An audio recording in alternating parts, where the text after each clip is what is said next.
আসসালামু আলাইকুম প্রিয় শিক্ষার্থীরা, আমি ফারহানা আক্তার স্নিগ্ধা। এখন আমি আলোচনা করব আমাদের নবম অধ্যায় টাইপ 2 ভিত্তিক এমসিকিউ নিয়ে। টাইপ 2 এর আলোচ্য বিষয় হচ্ছে প্রতিবন্ধকতা শনাক্তকরণ। অর্থাৎ দেখো, এই যে প্রতিবন্ধতা, এটা কেন হচ্ছে, এই প্রতিবন্ধী শিশু কেন, তার কারণটা আমরা শনাক্তকরণ করব।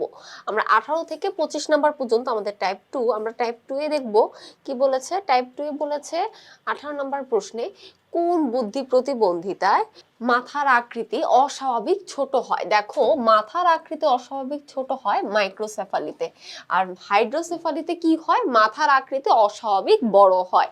কারণ কি, মাথার ভেতরে তরল পদার্থ জমে যায়, যার কারণে কি হয়, মাথার আকৃতি বড় হয়। ডাউন সিনড্রোমে হাত পা খাটো হয়ে যায়, চোখের পাতা পুরু হয়ে যায়, ঠিক আছে। আর ক্রিটিনিজমে যেটা হয় সেটা হচ্ছে কি, ওর শারীরিক আর মানসিক বিকাশ খুবই ধীরে ধীরে হয়, শরীরে হরমোন উৎপাদন হয় না, ঠিক আছে, থাইরয়েড হরমোন উৎপাদন কম হয়, এই ধরনের প্রবলেমগুলো হয়ে থাকে।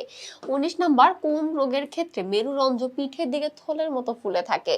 কোন পিঠে, এটা দেখো তো, থলের মতো মেরুরঞ্জের যে কশেরুকা থাকে, কশেরুকা, সে কশেরুকা গুলো ঠিক মতো জোড়া লাগে না, পরে পিঠের মতো একটা থলের মতো থাকে, মানে এটা একটা ভার সৃষ্টি করে তোমার পিঠে, ঠিক আছে। এটার ফলে একটা সমস্যা দেখা দেয়।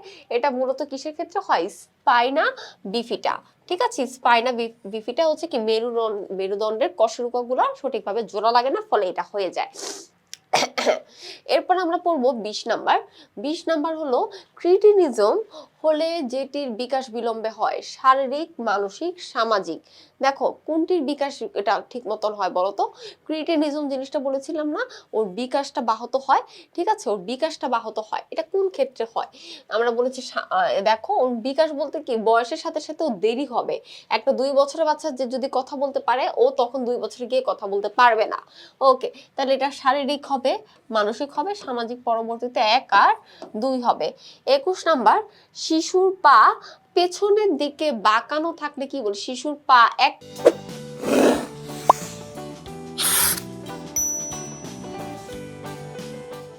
পা, 2 পা বা উভয় পাই যদি পিছনের দিকে বাঁকানো থাকে, তাকে আমরা বলবো কি, মুগুর পা। ওকে, এরপর চলে যাব আমরা কিসে, 22-এ।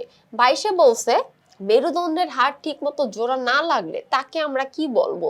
দেখো, মেরুদণ্ডের হাড় যদি ঠিক মতো না লাগে তাকে আমরা বলবো স্পাইনা বিফিটা। অফ করো এটা। 23 নম্বর প্রশ্নে কি বলেছে, দেখো 23 নম্বর প্রশ্নে বলেছে কোন মনোবিজ্ঞানী বুদ্ধি প্রতিবন্ধিতা নির্ণয় করেছে। এটা ওয়েসলার, ঠিক আছে। এটা একটু বইয়ের বাইরে, বাট এটা কিন্তু পরীক্ষায় কিছু কিছু প্রশ্ন হুট করে তোমাদের স্কুলে দিয়ে দেয়, ওয়েসলার। ওকে, কারণ বিগত আগের হয়তো ছিল, যার কারণে দিচ্ছে। এরপর দেখো, 24 শাহিনের বয়স 7 বছর হলেও সে ডাকলে সাড়া দেয় না। এরকম শিশুরা মনোযোগ কি করতে পারে না, ধরে রাখতে পারে না, ঘন ঘন অজ্ঞান হয়ে যায়, সামাজিক আচরণ প্রদর্শনে সমস্যা হয়। হ্যাঁ, দেখো, ডাকলে সাড়া দেয় না, মনোযোগ ধরে রাখতে পারে না, ঘন ঘন অজ্ঞান হয়ে যায়, সামাজিক আচরণ প্রদর্শনে সমস্যা তৈরি হয়। উত্তর কি হবে, 4 হবে। ওকে, এরপরে আমরা দেখব 25 হচ্ছে ডাউন সিনড্রোম। ডাউন সিনড্রোমের ক্ষেত্রে আগেই বলেছি হাত পা খাটো হয়ে যায়, তারপর কি হয়, হাঁটতে, অর্থাৎ তোর কি হয়, যে হাঁটতে একটু বসতে একটু দেরি হয়ে যায়, তাই তো, হাত পায়ের সমস্যাগুলো হয়। ওকে, হাত পা ঘাড় খাটো হয়ে যায়, এটা উত্তর সঠিক। বুদ্ধি স্বাভাবিক মাত্রায় কি হয় না, স্বাভাবিক মাত্রায় হয় না। তারপর এটার সাথে ডাউন সিনড্রোমের ক্ষেত্রে সম্পর্ক নেই, হাঁটতে বসতে দেরি হয়। তাহলে উত্তর হবে কি, 1 ও 3 নাম্বার, ঠিক আছে। 25-এর উত্তর হবে 2। আশা করি আমাদের 25টা এই যে টাইপ 2 ভিত্তিক যে এমসিকিউ গুলো ছিল সেগুলো তোমরা বুঝতে পেরেছো। দেখা হবে পরবর্তী টাইপ ভিত্তিক এমসিকিউতে। ভালো থাকবে, সুস্থ থাকবে। আসসালামু আলাইকুম।